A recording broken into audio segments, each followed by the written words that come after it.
तो कैसे आप सभी लोग, उम्मीद करता हूँ स्वस्थ होंगे, मस्त होंगे और जबरदस्त होंगे। तो आज की इस वीडियो में हम पढ़ने वाले हैं कि शांत आवर्ती और अशांत अनावर्ती किसे कहते हैं।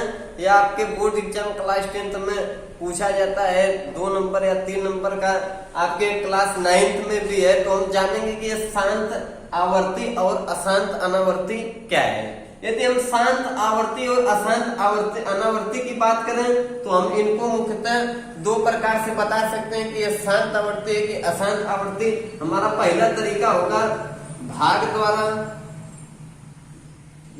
द्वारा और दूसरा तरीका होगा अभाज्य गुणनखंड द्वारा।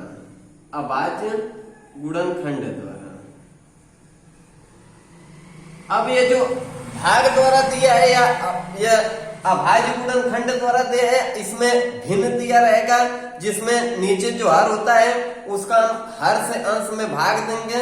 यदि भाग देने पर पूरा पूरा कट जाता है तो हम कहेंगे कि ये क्या है, शांत आवर्ती। यदि पूरा पूरा नहीं कटता है, दशमलव के बाद भी संख्याएं रिपीट होती जाती हैं, तो ऐसी संख्याओं कहेंगे अशांत अनावर्ती। जैसे कि एग्जाम्पल ले लेते हैं 1/2। ठीक, अब हम सिर्फ बात करेंगे कि भाग विधि। अब आगे हम देखेंगे अभाज्य गुणनखंड द्वारा कैसे। अब जिसे देखिए, इसमें हम एक भिन्न ले लिए हैं 1/2। इसका हमारा हर 2 है, हर से हमें अंश में क्या करना है, भाग। हम 2 से 1 में भाग करेंगे, पहले भाग 0 बढ़ जाएगी, बचा 1 दशमलव लगा के 0 बढ़ा देंगे और 2 बचे 10। हमारी भाग पूरा पूरा क्या हो गई, कट गई, अर्थात शांत हो गई। तो ऐसी संख्याओं को हम क्या कहेंगे, शांत आवर्ती। हमारा ये क्या हो गया, शांत आवर्ती। अब देखिए दूसरा हमारा क्या होगा, जिसे हम एक एग्जांपल ले लेते हैं 1/7। अब हम 7 से हर से अंश में क्या करेंगे, भाग देंगे। तो पहले 0 बढ़ जाएगा, 1 दशमलव लगा के 0 बढ़ा देंगे, 7 का नाम 7, बचा 3 दशमलव लगाए 0 बढ़ा लेंगे, 7 चौक 28, बचा 2 दशमलव लगाए 0, 7 दूनी 14, बचा 6 दशमलव लगाए 0 बढ़ा लेंगे, 7 8 56। अर्थात कहने का तात्पर्य यह है कि यहाँ पे बार संख्याएं बचती रहेंगी और ये भाग जाता ही रहेगा, पूरा पूरा भाग नहीं गई। इसका मतलब ये क्या है, अशांत अनावर्ती। इसे हम क्या कर देंगे, अशांत अनावर्ती। ठीक, तो पहला तरीका हमारा यह हुआ कि भाग द्वारा हम कैसे ज्ञात करें कि कोई संख्याएं शांत है कि अशांत। अब जैसे देखिए कोई एक बड़ा एग्जांपल ले लेते हैं, हमारा पहला तरीका। अब जैसे देखिए एक एग्जांपल हम ले लेते हैं 9/45। अब जैसे देखिए कोई संख्या हम बड़ी ले लिए हैं, यदि इसको सबसे पहले यदि काटता है तो काट कर हम सरल बना देंगे। तो 9 एक 9 और 9 बचे 45। आगे हमारा 1/5। हम 5 से 1 में क्या करेंगे, भाग कर देंगे और भाग 0 बढ़ जाएगा, दशमलव लगा के 1 0 बढ़ा लेंगे, 5 दूनी 10, पूरा पूरा कट गया। इसे हम क्या कहेंगे, शांत आवर्ती। ठीक, ये पूरा पूरा भाग देने पर जब पूरा खत्म हो जाए, रिपीटेशन आगे नहीं बढ़ रहा है, तो ऐसी संख्याओं को हम प्राय क्या कहेंगे, शांत आवर्ती। यदि भाग देने पर दशमलव के बाद भी संख्याएं रिपीटेशन होती रहे और शेषफल हमारा बार कोई न कोई संख्या आती रहे, तो ऐसी संख्याओं को हम क्या कहेंगे, अशांत अनावर्ती। ठीक, अब जैसे देखिए संख्या कोई हम ले लेते हैं, जिसे मान लीजिए ले लेते हैं 14/17। 14/17 ले लेते हैं। 17 से पहले 14 में हम क्या करेंगे, भाग देंगे, 0 बढ़ जाएगा, उतार देंगे 14 और दशमलव लगा के 0 बढ़ा लेंगे। अब देखिए, अब यहाँ पे 17 से अब फिर 140 दिया भाग। अब हमारी भाग 8 बढ़ जाएगी। तो देखिए 8 से 56 और 8 का नाम 8, 8 5 13।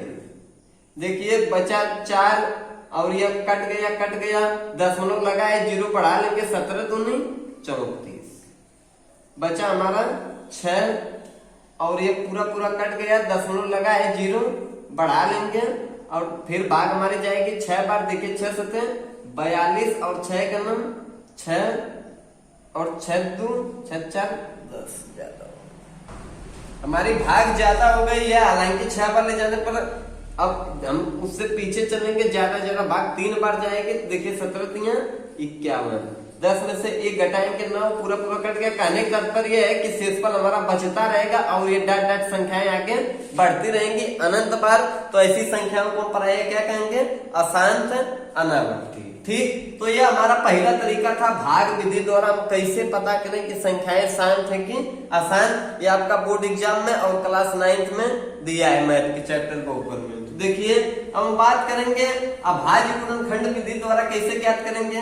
ठीक, उम्मीद करता हूँ आप लोगों को समझ में आ गया होगा। यदि कोई भी बड़ी से बड़ी संख्या है उसे हम काटेंगे, यदि कटता है तो काट देंगे, जितना न्यूनतम भाग उसका आता है उसके हर से हमें अंश में भाग दे देना है, पूरा पूरा भाग चली जाए तो कहना है कि शांत आवर्ती नहीं गई, दशमलव बाद संख्याएं अनंत बार बढ़ती चली जाए तो ऐसी संख्या को कहेंगे अशांत अनावर्ती। अब हम बात करेंगे कि अभाज्य गुणनखंड द्वारा। दूसरा हमारा है अभाज्य गुणनखंड द्वारा।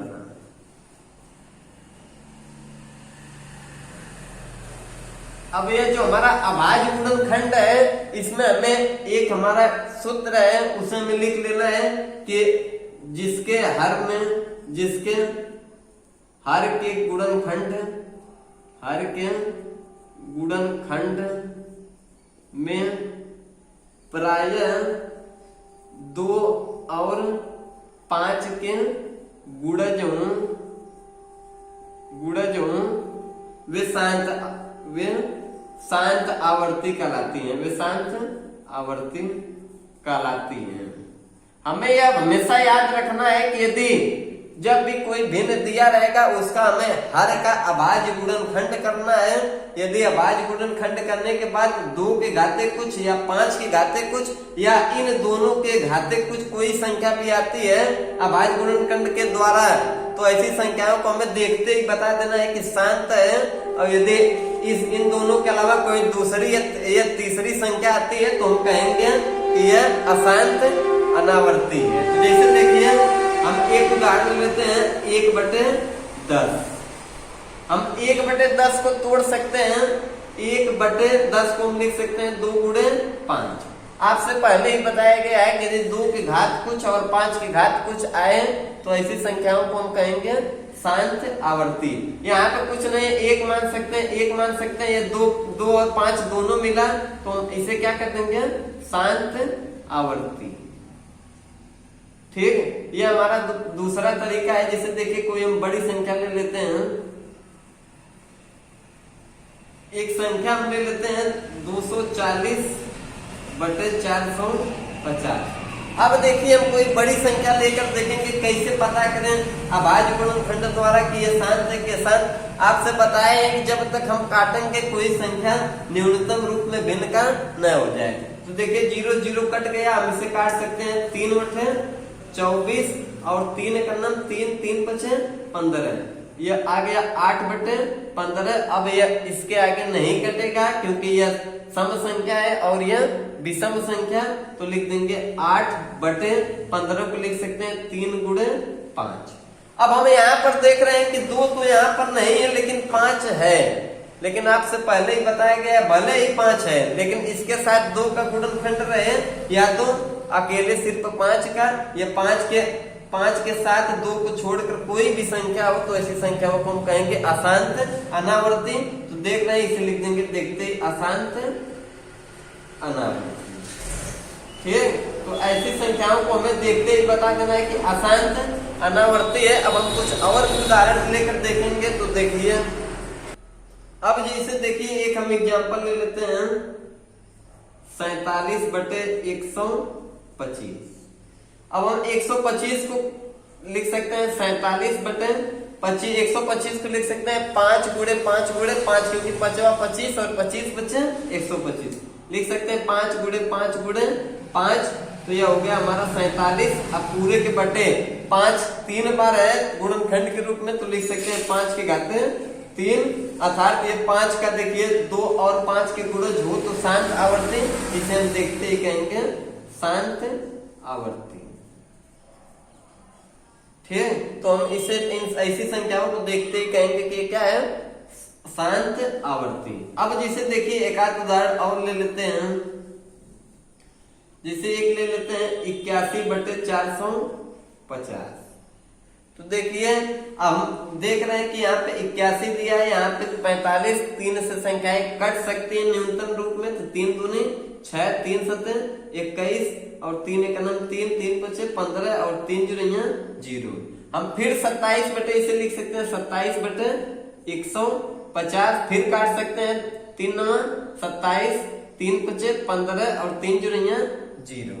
ठीक, तो हम ये हमारा आ गया 9 बटे 50, 9 बटे 50, 9 बटे 50 को हम लिख सकते हैं 9 बटे, देखिए 10 बचे 50, 10 बचे 50 होता है, तो हम 10 को भी तोड़ सकते हैं 2 गुणे 5 गुणे 5, 2 गुणे 5 गुणे 5, 2 पच्चे 10 और 10 पच्चे 50, इसको हम तोड़ सकते हैं, लिख सकते हैं 2 बटे, देखिए 2 एक बार है तो 2 एक बार, 5 2 बार है तो 5 की घात 2, या 2 और 5 एक साथ है, तो ऐसी संख्याओं को भी हम क्या कहेंगे, शांत आवर्ती।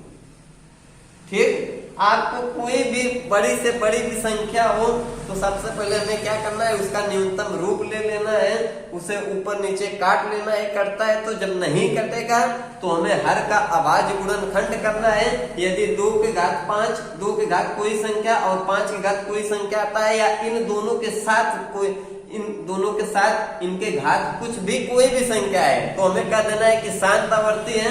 यदि इन दोनों के अलावा 3 7 8 6 कोई भी हो, तो हमें देखते ही कह देना है कि ये क्या है, अशांत अनावर्ती। तो हम आपको 2 तरीका बताए, पहला भाग विधि द्वारा और दूसरा अभाज्य गुणनखंड विधि द्वारा।